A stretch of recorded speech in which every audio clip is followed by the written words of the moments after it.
اللہ کے سوا کسی اور کی اطاعت جس سے اللہ کی معصیت لازم آتی ہو، شرک۔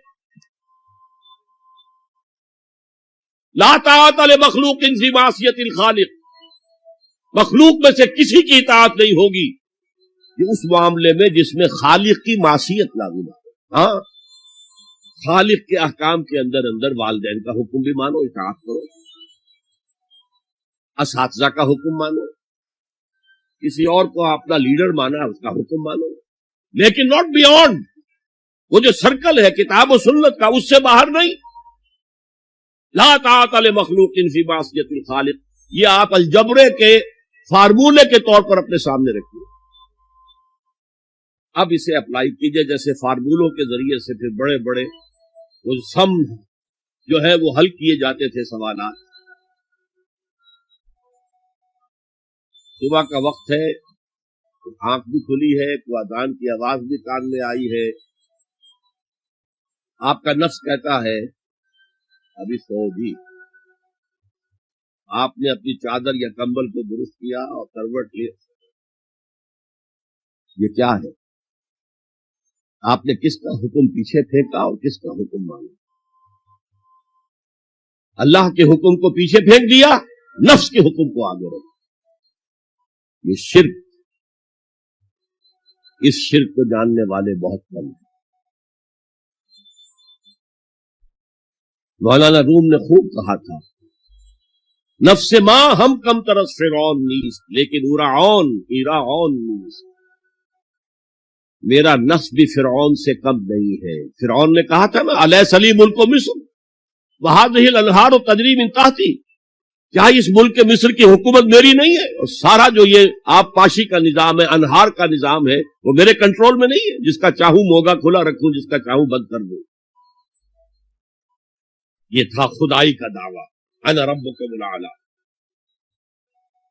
تو مولانا روم کہتے ہیں میرا نفس بھی اس سے کمتر نہیں ہے۔ وہ کہتا یہ جسم میرا ہے، اس پر میرا حکم چلے گا، میں نہیں جانتا کون اللہ کون رسول، کیا حرام کیا حلال۔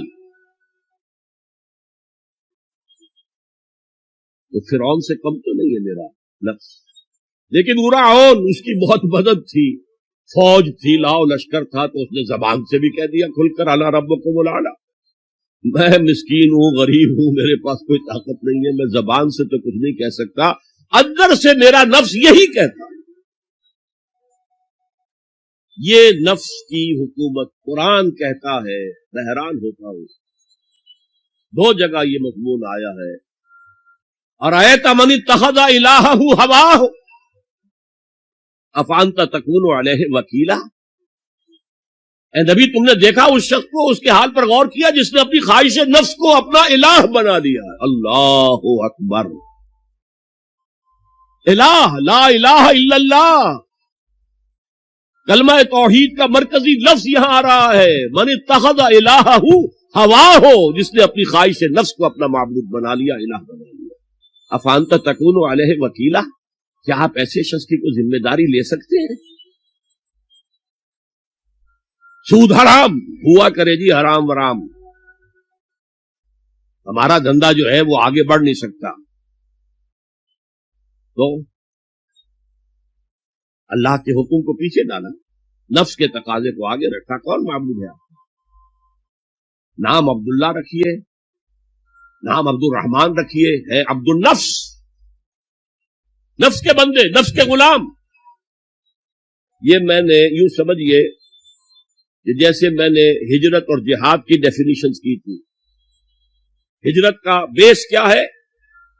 پوچھا گیا ایو الہجرت افضل یا رسول اللہ، اے اللہ کے رسول بتائیے سب سے اعلیٰ ہجرت کون سی ہے، افضل؟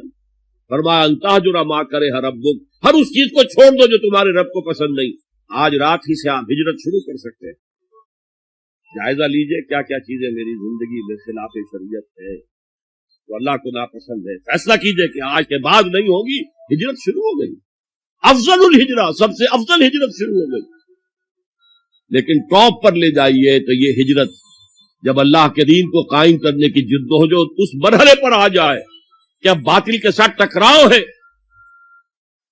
اور اب چاہیے کہ ساری قوت ایک مرکز پر جمع ہو جائے، ہجرت فرض کر دی گئی، وہ ہجرت گھر بار چھوڑ کر، اہل و عیال کو چھوڑ کر، اور مکے کے بھیڑیوں کے رحم و کرم پر چھوڑ کر اپنے گھر والوں کو جو لوگ ہجرت کر کے آئے، حکم تھا۔ ہجرت مدینہ فرض تھی، ہجرت حبشہ فرض نہیں تھی، صرف اجازت تھی کہ جن سے سختیاں نہیں جھیلی جا رہی مزید وہ چلے جائیں۔